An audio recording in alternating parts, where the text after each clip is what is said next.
Okay, so today's topic is account current.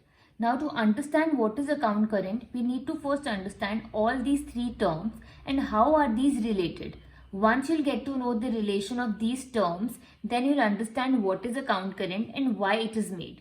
To understand account current, हम सबसे पहले एक एग्जाम्पल के जरिए उसको समझेंगे and I'll try to use Hindi in the video so that सबको easily clearly समझ में आ जाए. फॉर एग्जाम्पल X जो है वो एक सेलर है और Y जो है वो एक बायर है. वो अपने गुड्स Y को सेल कर रहा है, लेकिन जो सेल हो रहे हैं वो क्रेडिट पे हो रहे हैं. क्रेडिट का मतलब उधार पे हो रहे हैं.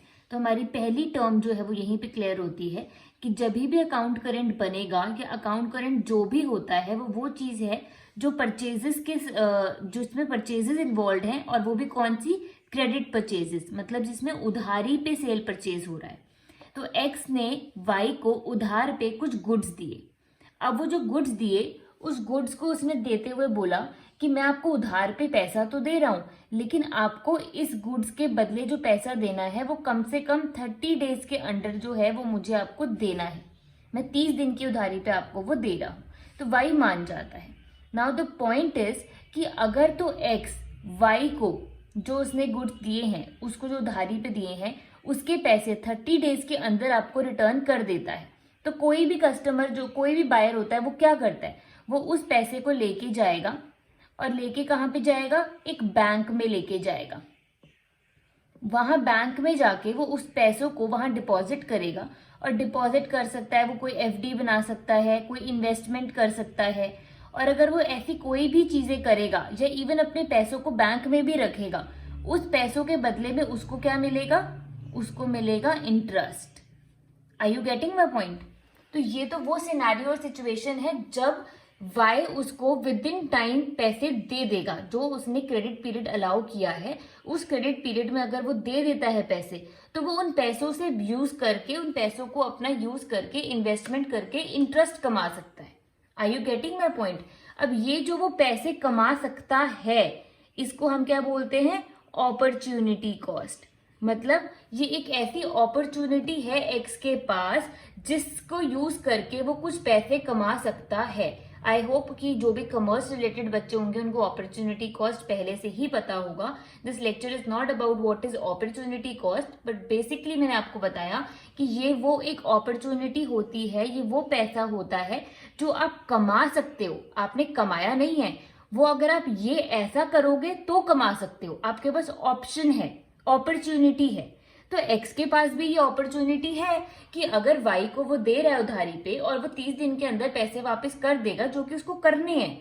ऑब्वियसली उसने उसको वो टाइम पीरियड दिया कि इतने में आप मुझे वापस करोगे, तो वो ये करेगा और ये उसकी अपॉर्चुनिटी कॉस्ट है. ये जो इंटरेस्ट है वो उसकी अपॉर्चुनिटी कॉस्ट है. ये एक मौका है कि अगर ये पैसे आ जाएंगे तो वो ये इंटरेस्ट कमा सकता है. लेकिन इन केस Y 30 डेज तक भी पैसे नहीं देता है. Getting my point? अगर Y 30 डेज तक भी वो पैसे उधारी पे वापस नहीं करता है, तब क्या होगा? Now this is what we have to understand. ये तो वो पॉइंट था जब वो दे देता है पैसे. तो इससे आपको दो टर्म समझ में आ गई. क्रेडिट मतलब उधारी और अपॉर्चुनिटी कॉस्ट मतलब कि अगर टाइम पीरियड में पैसा मिल जाता तो जो उसके पास अपॉर्चुनिटी इंटरेस्ट के रूप में थी वो इंटरेस्ट कमा सकता था. बट मान लो अगर Y 30 डेज में पैसा नहीं देता है, तो अब अगर नहीं देता है, जो 30 डेज उसने दिए थे ना बेटा, मान लो कि उसने 1 जनवरी नहीं लेते हैं, 1 मार्च को उसने सेल करी थी और 30 डेज दिए थे. तो आपके पास अप्रैल आ गए, ठीक है.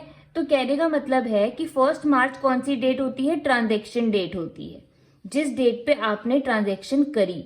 और ड्यू डेट कौन सी डेट होती है, जो डेट आपकी सेलर ने आपको दी है कि आप इतने दिन की उधारी के बाद पैसा दे सकते हो, 30 डेज के पीरियड के बाद दे सकते हो. तो वो क्रेडिट पीरियड को जब हम ट्रांजैक्शन डेट में प्लस कर देते हैं, उसके बाद जो डेट निकल के आती है उसको बोला जाता है ड्यू डेट. क्या आपको ड्यू डेट भी समझ में आ गया क्या होता है? तो अब आपको ये तीनों के तीनों टर्म समझ में आ गई हैं. अभी आ गई है तो हम आगे बढ़ते हैं कि इन तीनों टर्म्स को यूज करके आपको अकाउंट करंट क्या होता है कैसे पता चलेगा. नाउ अगर X ने कहा था 30 डेज में दे दो, 30 डेज में दे दो मतलब जो डेट निकल के आई थी वो थी ड्यू डेट.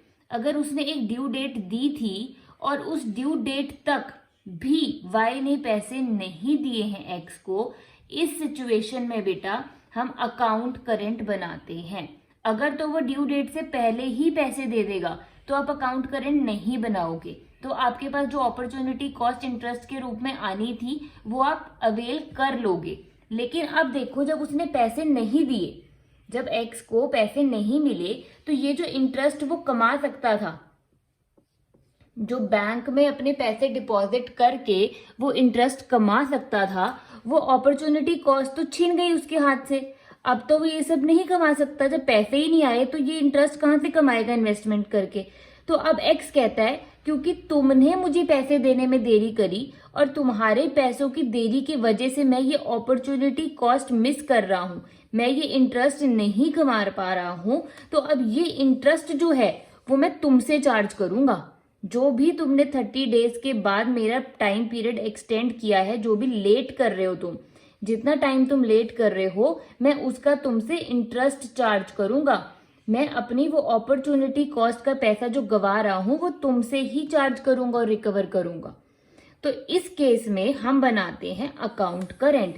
जब किसी भी सेल गुड्स की किसी भी सेल परचेज पे ड्यू डेट का जो पीरियड होता है वो एक्सटेंड हो जाता है, ड्यू डेट तक पैसे नहीं दिए होते हैं, ड्यू डेट के बाद देता है वो बंदा, तो उस केस में जो सेलर होता है वो अपनी अपॉर्चुनिटी कॉस्ट, अपना जो भी अपॉर्चुनिटी कॉस्ट होती, चाहे इंटरेस्ट के रूप में होती, चाहे फर्दर परचेज के रूप में होती, वो जो लॉस है वो लॉस रिकवर करता है वाई से इंटरेस्ट के रूप में। और वो इंटरेस्ट की कैलकुलेशन करने के लिए हम बनाते हैं अकाउंट करेंट। क्या ये बात सबको समझ में आ गई? मैं एक बार और समझा देती हूँ। अगर हम कोई ट्रांजैक्शन करते हैं और उस ट्रांजैक्शन को उधारी पे करते हैं और उस उधारी पे करते हुए जो हमारा सेलर होता है वो हमारे को कोई टाइम देता है कि आपने इस टाइम के अंदर अंदर वो पैसे वापस करने हैं, मतलब कि ड्यू डेट हो जाती है वो, अगर हम उस टाइम पीरियड तक पैसा वापस नहीं कर पाते हैं तो वो पैसों के ऊपर जो इंटरेस्ट लगेगा, वो इंटरेस्ट की कैलकुलेशन करने के लिए हम जो अकाउंट बनाते हैं हम उसको बोलते हैं अकाउंट करेंट। आई होप कि ये पूरा का पूरा टॉपिक आपको बहुत अच्छे से क्लियर हो गया हो। अब हम अकाउंट करेंट क्या परफॉर्मा सीखते हैं कि अकाउंट करेंट किस तरीके से दिखता है। Okay, so this is the pro forma on your screen. अगर आप ध्यान से देखोगे तो आपको समझ में आएगा, आपको लगेगा कि मैम ये तो एक लेजर अकाउंट की तरह ही लग रहा है काफ़ी हद तक, और वाकई ये एक लेजर अकाउंट ही होता है। इसमें बस 2-3 कॉलम्स ऐड हो जाते हैं। आप देखोगे कि डेट का कॉलम, पर्टिकुलर्स का कॉलम और अमाउंट का कॉलम बेसिकली लेजर अकाउंट्स में भी मिलता है। जो एक्स्ट्रा कॉलम आपको यहाँ पे मिल रहा है वो है due date, number of days और प्रोडक्ट। दोनों ही साइड पे, डेबिट और क्रेडिट साइड पे आपको ये कॉलम एक्स्ट्रा मिलेगा। तो ये बस ये 3 कॉलम ही जो है आपने एक्स्ट्रा बनाने हैं। हर मेथड के अकॉर्डिंग कॉलम का नाम बस प्रोडक्ट के अलावा जो होगा वो इंटरेस्ट हो जाएगा या फिर प्रोडक्ट हो जाएगा। जो भी मेथड आपको मेंशन करा होगा क्वेश्चन में उसके अकॉर्डिंग आप बस नाम चेंज कर दोगे, अदरवाइज आपका सारा का सारा परफॉर्मा जो है वो इसी तरीके से रहने वाला है। नाउ वन मोर थिंग, अगर आप ये पूरा का पूरा अकाउंट देखोगे तो आपको इससे एक और चीज़ समझ में आएगी कि अकाउंट करंट को अगर हम बेसिक भाषा में समझें तो इट मीन्स कि एक सेलर और परचेज़र के बीच में जो भी मल्टीपल ट्रांजैक्शंस होती रहती हैं, उन ट्रांजैक्शंस का क्रक्स जो होता है वो अकाउंट करंट होता है और उसको इस तरीके से बनाया जाता है। अकाउंट करंट में जो होता है ना, बहुत सारी ट्रांजैक्शंस होती हैं। कभी परचेज किया, कभी सेल किया, कभी ओपनिंग बैलेंस था, कभी आपके पास बीआर रिसीव हुआ, कभी डिसऑनर हुआ। तो ऐसे ट्रांजैक्शन 2 लोगों के बीच में बार बार होती रहेगी और वो सारी की सारी ट्रांजैक्शन जो है इस अकाउंट करंट में इस तरीके से हम रिकॉर्ड कर देंगे। अब ये जो आपका परफॉर्मा है, ये परफॉर्मा आपका सिर्फ बैलेंस ऑफ प्रोडक्ट मेथड में डिफरेंट होगा। इसके अलावा बाकी आप जो भी मेथड सीखोगे अकाउंट करंट में, उसमें वो सारा का सारा परफॉर्मा सेम रहेगा। सिर्फ जहाँ पे आपको प्रोडक्ट कॉलम दिख रहा है वहाँ पे प्रोडक्ट की जगह इंटरेस्ट हो जाएगा, अगर आपका मेथड जो है उसने पूछा है कि वो इंटरेस्ट मेथड है। इसके अलावा ये आपका एग्जैक्ट सेम परफॉर्मा आपने हर क्वेश्चन में बनाना है। और अब हम सीखेंगे अपना नेक्स्ट टॉपिक। हमें ये जानना है कि अगर हमें अकाउंट करंट बनाना है तो अकाउंट करंट बनाने के कितने मेथड्स हैं, किस मेथड से हमने क्वेश्चन को सॉल्व करना है। For that you need to understand what is the methods of account current. Okay, so now we are going to understand the methods of account current, कि अकाउंट करंट को बनाने के कौन से तरीके होते हैं और हमारे सिलेबस में कितने तरीके हैं। तो फर्स्ट आपके पास जो तरीका है वो है इंटरेस्ट मेथड। जो दूसरा तरीका है वो है आपके पास प्रोडक्ट मेथड। प्रोडक्ट मेथड दो और आगे मेथड्स में डिवाइडेड है, जिसमें से पहले वाले को हम बोलते हैं फॉरवर्ड और दूसरे वाले को हम बोलते हैं बैकवर्ड। आपके जो इंस्टीट्यूट ने जो सिलेबस में एक और नाम दे रखा है बैकवर्ड मेथड को, उसको हम बोलते हैं इपोक मेथड। कई बार क्वेश्चन इस मेथड से आया है और बच्चे कंफ्यूज हो गए हैं कि ये कौन सा मेथड पूछ लिया है, तो ये बैकवर्ड मेथड होता है प्रोडक्ट मेथड का। और लास्ट है हमारा balance of product method. Now ये सारे के सारे मेथड्स को हम डिस्कस करेंगे डिटेल में with illustrations in my next video, but for now आपको ये समझना है कि जब भी हम अकाउंट करेंट बना रहे होते हैं और अकाउंट करेंट में जो हमारे परफॉर्मा में एक कॉलम होता है जिसमें इंटरेस्ट का कैलकुलेशन होता है, उस वाले मेथड को हम बोलते हैं इंटरेस्ट मेथड। अगर हमारे उस कॉलम में इंटरेस्ट की जगह प्रोडक्ट्स लिखा है तो वो होता है प्रोडक्ट मेथड। उस प्रोडक्ट मेथड को हम जो दो तरीकों से निकालते हैं, फॉरवर्ड मेथड है और बैकवर्ड मेथड है। ये जब मैं इलस्ट्रेशन करवाऊंगी आपको तभी एक्सप्लेन करवाऊंगी। और लास्ट है बैलेंस ऑफ प्रोडक्ट्स। ये अभी के लिए आप समझ लीजिए कि दिस इज जो आपके बैंक की पासबुक होती है, वो पासबुक को आपको बनाना सीखना है। जो आपके बैंक की पासबुक बनी होती है वो अकाउंट करेंट मेथड ही होता है और वो मेथड होता है बैलेंस ऑफ प्रोडक्ट्स। तो ये हमारे 3 टाइप्स हैं जिन के थ्रू हम अकाउंट करेंट का जो परफॉर्मा है वो बनाते हैं और क्वेश्चंस को सॉल्व करते हैं। आई होप कि आपको आज का जितना भी टॉपिक है अकाउंट करेंट वो बहुत अच्छे से जो है वो समझ में आया होगा। आपको सारा अकाउंट करेंट मैंने समझा दिया है। मैं एक बार और आप लोगों को क्लियरली समझा देती हूँ कि अकाउंट करेंट एक ऐसा लेजर अकाउंट है जिसमें हम दो पार्टीज की ट्रांजैक्शंस को जो है वो रिकॉर्ड करते हैं और उनको रिकॉर्ड करने के कुछ मेथड्स होते हैं। उनको रिकॉर्ड करके इन मेथड से हम इंटरेस्ट की कैलकुलेशन निकालते हैं। इंटरेस्ट निकाला जाता है कि कितना इंटरेस्ट जो है वो पे किया जाएगा उस सेलर को, जिस सेलर की अपॉर्चुनिटी कॉस्ट जो है वो मिस हुई है क्योंकि जो बायर है वो टाइमली ड्यू डेट तक पैसा नहीं दे पाया था इसलिए। So this is the whole concept about account current. अगर इससे ज्यादा आपको इलस्ट्रेशंस के थ्रू समझना है तो वो नेक्स्ट वीडियो में आप समझोगे, जिसमें मैंने हर मेथड के थ्रू आपको एक एक इलस्ट्रेशन सॉल्व करके बताई है।